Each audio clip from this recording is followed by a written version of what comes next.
E hoje, como dão conta, temos um novo livro para iniciar a leitura. Apesar de estar ali com aquela apresentação, eu tenho uma outra versão, uma outra edição, mas é este livro, Moradas Espirituais, Visitas a 20 Colónias. É um livro psicografado pela médium Vânia Arantes Damo e com a ajuda do espírito Joaninha d'Arc. É um livro interessante porque ele é orientado por este espírito, mas é um livro que a médium escreve visitando as colónias em desdobramento. Então, ela diz a uma certa altura, a Vânia, para termos uma ideia de quem é, Vânia Arantes Damo nasceu no estado de Minas, mas foi viver para Palmelo, uma cidade que com certeza todos nós guardamos na lembrança porque conhecemos o nosso irmão Augusto, que veio de Palmelo. Desde a infância, a médium trabalhou em atividades espíritas e aos 19 anos começou a psicografar e, após isso, ela psicografa ainda hoje, porque ela permanece vivendo em Palmelo, cerca de 5.000 cartas por ano, 5.000 mensagens dos entes queridos, mensagens de consolo para aqueles que permanecem. O espírito Joaninha d'Arc foi uma criança que chegou a Palmelo em 1959 para ser tratada, mas que não conseguiu sobreviver, foi ali enterrada e, a partir daquele momento, Joaninha ficou ligada às atividades espíritas da cidade de Palmelo. Como sabemos, é a cidade espírita do Brasil, ajudando como mentora do noticiário espiritual, que é precisamente esse encontro da espiritualidade desencarnada com a espiritualidade encarnada. Então, foi este espírito quem esclareceu dúvidas e orientou Vânia Arantes Damas e lhe deu a oportunidade de visitar 20 colónias. São estas visitas às 20 colónias que nós vamos apreciar, compreender, conhecer durante as próximas sessões, as próximas palestras. Porquê tão importante sabermos das colónias espirituais? Porque são o nosso destino, não é? Nós aqui vivemos nas nossas cidades, nas nossas vilas, nas nossas aldeias. No mundo espiritual ouvimos falar de colónias espirituais e essa tomada de consciência é aquilo que deve pautar os nossos dias aqui para prepararmos o futuro. Não é assim, nós não devemos ser previdentes, então devemos saber o mais possível. E, iniciando, compete-me a mim ler algumas considerações que depois nos ajudam a entender o que é viver numa colónia espiritual. Curioso que a médium Vânia Arantes Damo tem uma expressão interessante no início deste livro. Todos já aqui ouvimos também falar de William Crookes, alguém que durante muitos anos estuda um espírito, porque nós às vezes nem vendo queremos, não é assim? Vemos, ouvimos, não devíamos ignorar, mas deixamos tantas vezes para outro dia. Então, esta médium diz como ele disse um dia em plena consciência: não digo que isto é possível, digo, isto é real.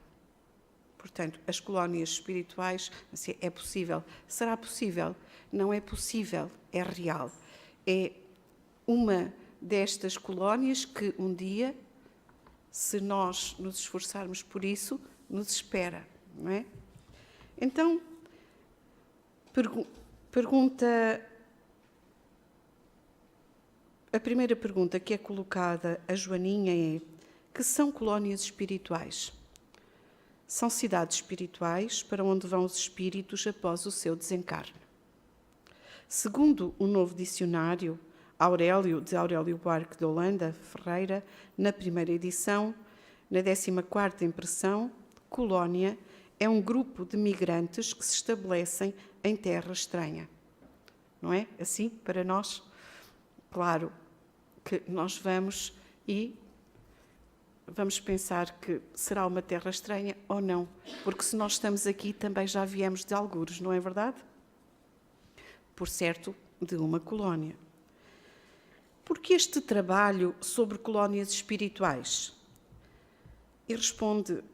É-nos respondido, de 1988 a março de 2006, eram realizadas no Centro Espírito Luz da Verdade, em Palmelo, Goiás, reuniões de intercâmbio espiritual, nas quais o espírito Joaninha d'Arc e sua equipa, por meio do nome do espírito e data do desencarne, localizavam-no no plano espiritual e traziam notícias aos familiares terrenos. Então, através do nome do espírito e da data do seu desencarne, a espiritualidade localizava o espírito e trazia notícias aos familiares terrenos. Nessas notícias era comum o espírito relatar em que colónia ele se encontrava. Os familiares encarnados começaram então a indagar onde ficavam essas colónias no espaço. José Walter do Nascimento, que coordena o início de reuniões na coleta dos dados necessários e que acompanha as pessoas durante a atividade mediúnica, passou a ser questionado nesse sentido a respeito das colónias. Está aqui a falar do trabalho no Centro Espírita de Palmelo. Pediu então ao espírito Joaninha d'Arc, em oportunidade apresentada, para falar alguma coisa a respeito dessas colónias, tantas vezes mencionadas nas psicografias. Ela disse que estudaria a possibilidade e voltaria em breve com uma resposta. Interessante. É pedido ao espírito a possibilidade de saber mais. E ele disse, sim, vamos saber. Não, ele disse, vou saber das possibilidades e logo vos informarei. Após 15 dias, manifestou-se de forma favorável, dizendo que as informações não seriam trazidas de lá para cá pelos espíritos, e sim que a médium Vânia Arantes Damo seria levada até algumas colónias em desdobramento onírico, ou seja, por meio de sonhos, anotaria suas impressões, as quais depois passariam pela aprovação do plano espiritual encarregado desse trabalho. Para quem já viu também aquele livrinho de Eigorina Cunha, em que ela desenha Nosso Lar, ela foi levada precisamente também à colónia Nosso Lar, em desdobramento, e depois desenhou aquilo que viu. As visitas aconteceriam a cada 15 dias. Seriam visitadas 20 colónias e obedeceriam a uma classificação de primeira, segunda, etc., de acordo com a manifestação de cada uma, autorizando a visita. Então, tudo devidamente programado, nada ao acaso. De facto, na casa do nosso Pai não há acasos. Pelo que pudemos entender, Joaninha d'Arc, vejam, lançou um edital solicitando a possibilidade e pedindo a devida autorização às colónias para que as visitas acontecessem. E à medida que a direção de cada colónia foi-se manifestando favoravelmente, as visitas iniciaram-se e estenderam-se por um período de 9 meses, de 28 de junho de 2001 a 21 de março de 2002. Então, tudo devidamente programado, planeado, autorizado. Não se entra, de facto, numa estrutura organizada sem a devida autorização. E assim, a médium pôde desdobrar-se durante o sonho, sonhar, recolher todas as informações e depois fazer as anotações. Quanto tempo o espírito permanece em uma colónia? É perguntado. Não há um tempo determinado. Pode ser um período mais longo ou mais curto, de acordo com a necessidade do espírito. É fácil compreender, não é? Permanecemos em cada colónia consoante o tempo que necessitamos. O espírito pode sair da colónia?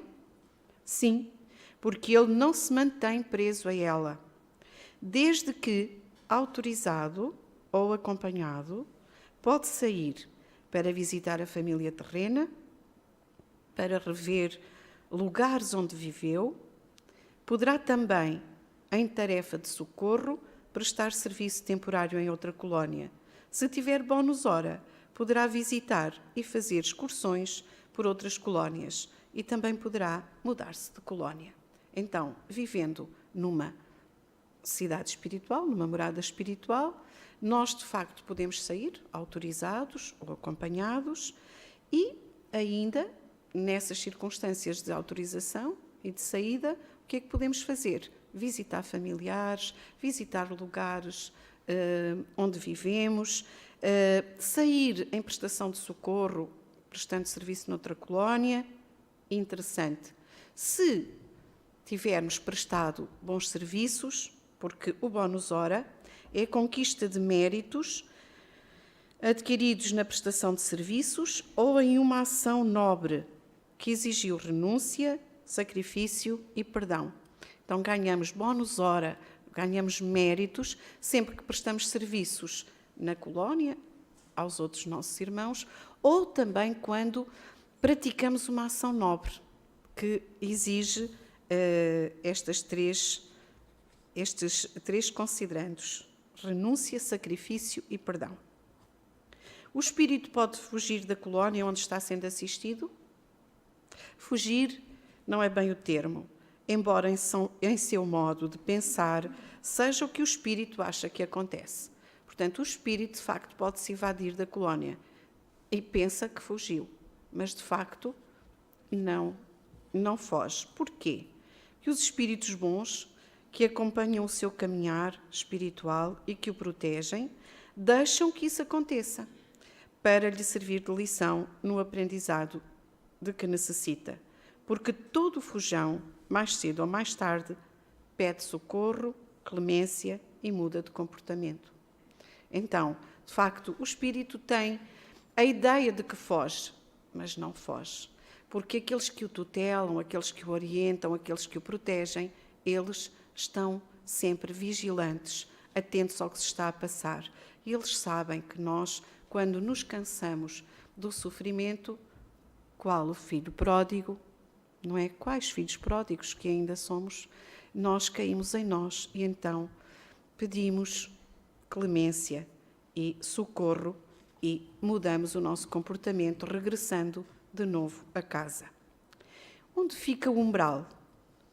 Existem, entre uma colónia e outra, as chamadas regiões umbralinas. Regiões onde estamos desorientados, em sofrimento, até nos sermos capazes de orientar. Como o espírito é levado a uma determinada colónia? Por afinidade própria, adquirida antes do último reencarne. Pode ser a pedido de algum espírito familiar ou encaminhado pela equipa espiritual que o socorreu. Então, de acordo com o ser que somos, a nossa afinidade, a nossa vibração, no fundo, quem somos, aquilo que sentimos, aquilo que pensamos, a forma como energeticamente vibramos, é isso que define o sítio pelo qual seremos atraídos. Aqui nós poderemos enganar-nos. No plano espiritual é a energia, claramente a nossa energia, que nos orienta. Somos atraídos magneticamente. Mas sabemos que podemos também ser encaminhados para determinadas zonas a pedido de um espírito familiar ou para aí levados, encaminhados pelas equipas que nos socorrem, que nos encaminham depois de resgatados das situações de sofrimento em que tantas vezes nós mergulhamos. Como seria prestado socorro a um espírito que se encontra no umbral? E nos é esclarecido: ninguém está desamparado do amor divino. Deus está presente em toda a parte. O espírito permanece nas regiões umbralinas enquanto se mantiver na faixa vibratória da sua vontade.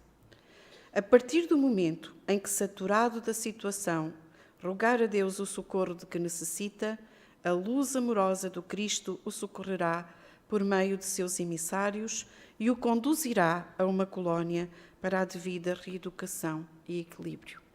Então, ninguém está fora das leis de Deus. E é por isso que quando os nossos irmãos, ou até mesmo nós, nos desviamos muito das leis do caminho correto, nós não estamos fora nunca do amor de Deus.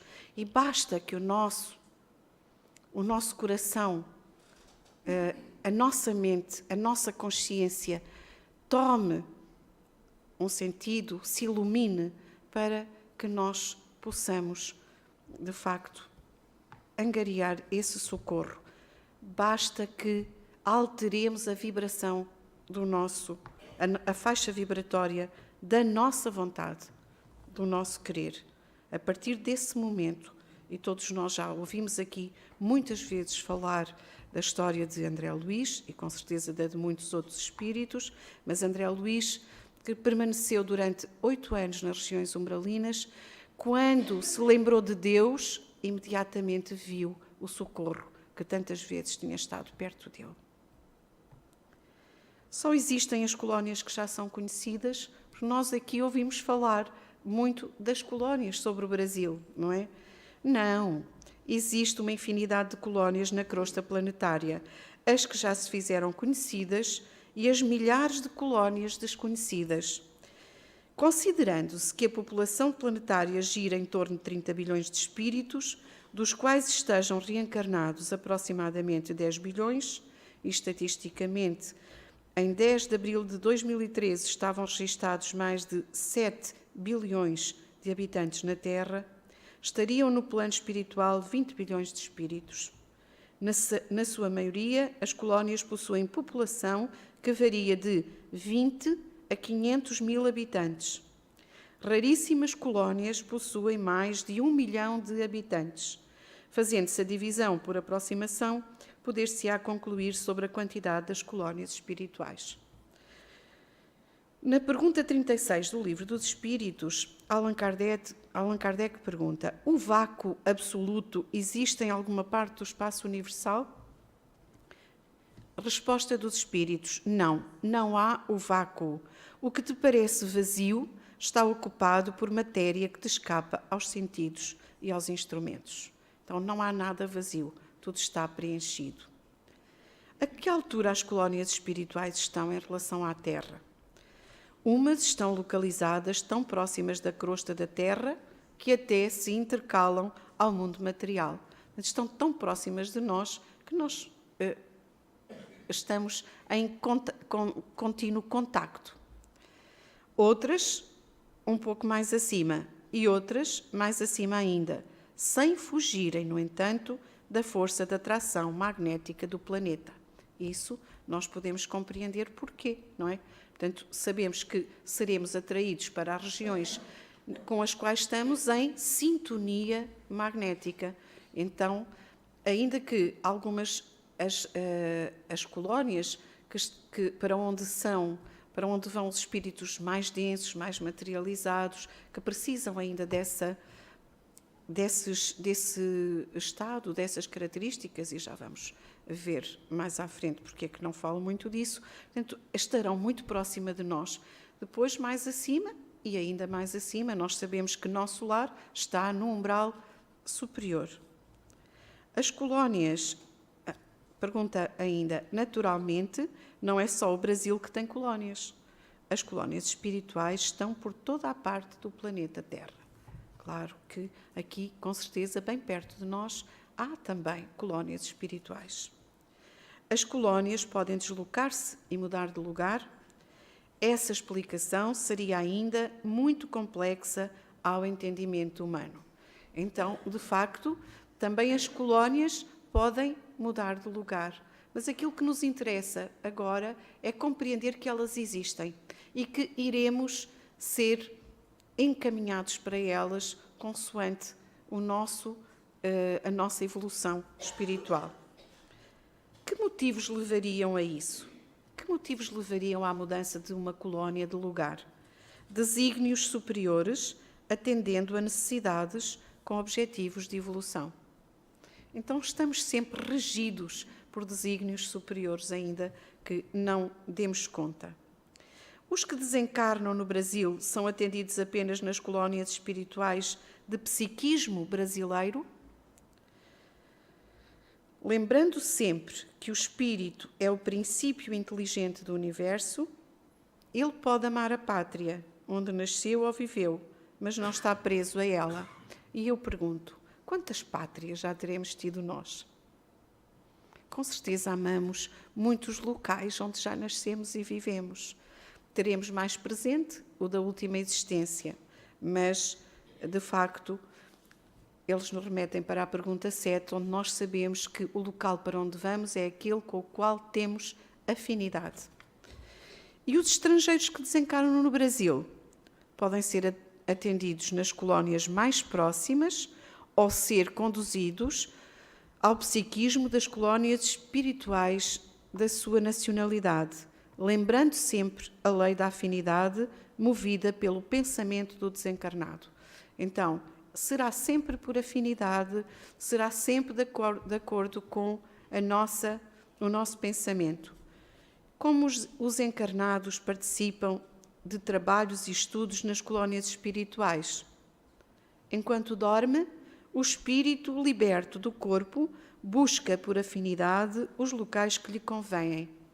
Então, não é só quando desencarnamos que vamos para os locais afim. Enquanto dormimos, também buscamos os locais com os quais e as pessoas com as quais nos afinizamos.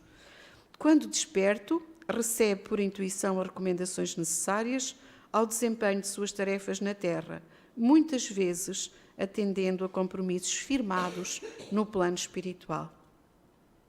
Sabemos que a nossa vida vem programada, planificada. Haverá prosseguimento a este trabalho sobre colónias espirituais? Nos respondem, o progresso é infinito. No momento certo, o conhecimento vem à tona. Este é apenas o começo de uma nova fase de esclarecimento espiritual. Isto é para nós. O progresso é infinito. Portanto, estamos aqui hoje e o progresso, onde é que acaba? Não sabemos.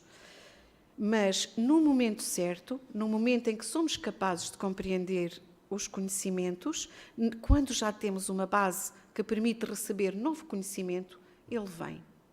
Porque nós estamos no começo de uma nova fase de esclarecimento espiritual. E este estudo, este livro, é com certeza uma parte dessa nova fase. Abrirmos o nosso entendimento àquilo que é real, não é àquilo que é provável, é àquilo que é real. Qual seria a importância dos animais nas colónias espirituais?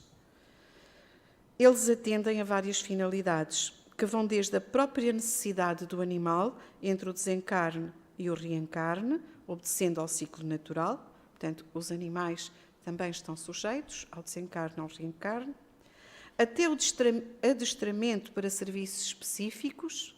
Que bonito! Os animais também aprendem serviços específicos. Não é por acaso que alguns estão programados para guiar cegos, outros para procurar vítimas, não é? Sob a neve, sob os escombros, outros para detectar substâncias.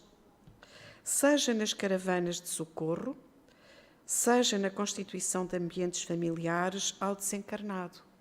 Então, os animais também fazem parte das caravanas de socorro espiritual e também fazem parte do ambiente familiar que uma família pode estabelecer no mundo espiritual. E também ainda para realizar o trabalho de limpeza ambiental das colónias. Portanto, as colónias têm os animais. Como é a produção de alimentos e vestuário nas colónias espirituais?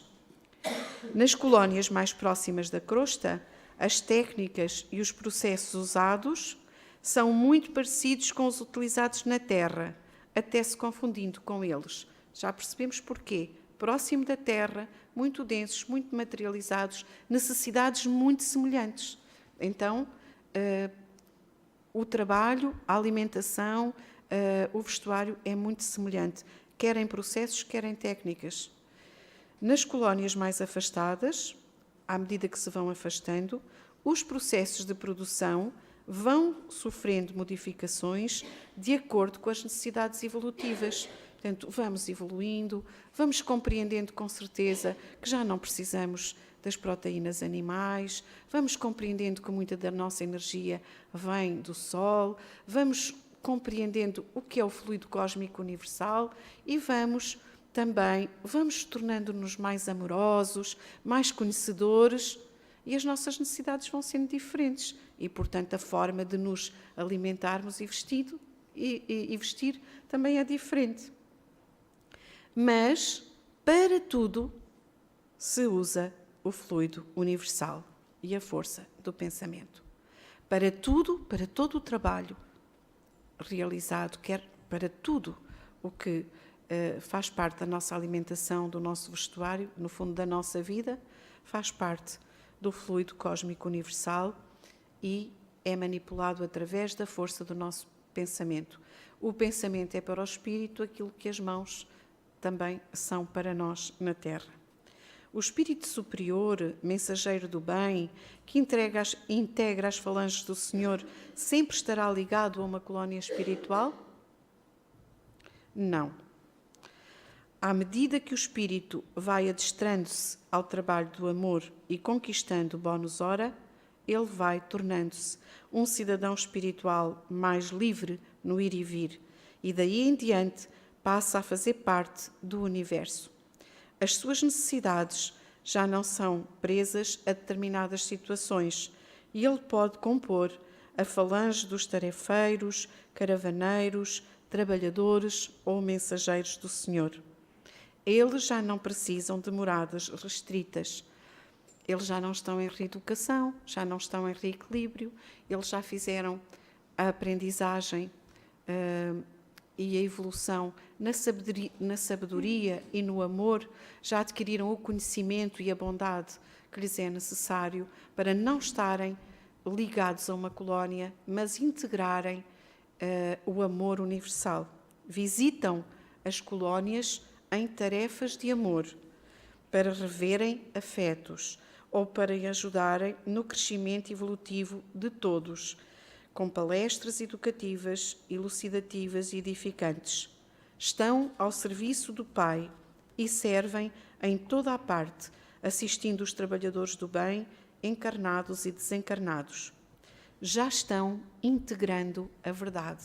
Portanto, já atingiram o nível de conhecimento que lhes permite estar disponíveis para o amor, para acompanhar a todos os seus irmãos em necessidade. Então, estas as considerações preliminares para agora irmos conhecer melhor as 20 colónias que a Vânia Arantes Damo conheceu, guiada pelo espírito Joaninha d'Arc. Creio que as respostas são simples, entram bem em nós e temos matéria para refletir, principalmente porque aqui percebemos que iremos, por isso me lembrei muito do nosso irmão Jacó, quando aqui esteve e diz, mas eu não vou para o umbral, dizendo-nos, cuidado, o cuidado que devemos ter com os nossos sentimentos, com os nossos pensamentos, com o ser que somos, com os nossos atos, com a nossa vibração, não é? E então, sim, claro, nós somos filhos de Deus e seremos encaminhados, mesmo os nossos irmãos que por algum motivo nós vemos permanecem em zonas de sofrimento, aí estão sempre amparados pelo amor divino, nunca estamos sós. Então, que estes esclarecimentos nos motivem, nos alentem, nos fortaleçam para quem sabe, transformarmos a nossa vida e o nosso caminho a partir de hoje, sabendo que nos aguarda uma morada espiritual do outro lado, que é já aqui.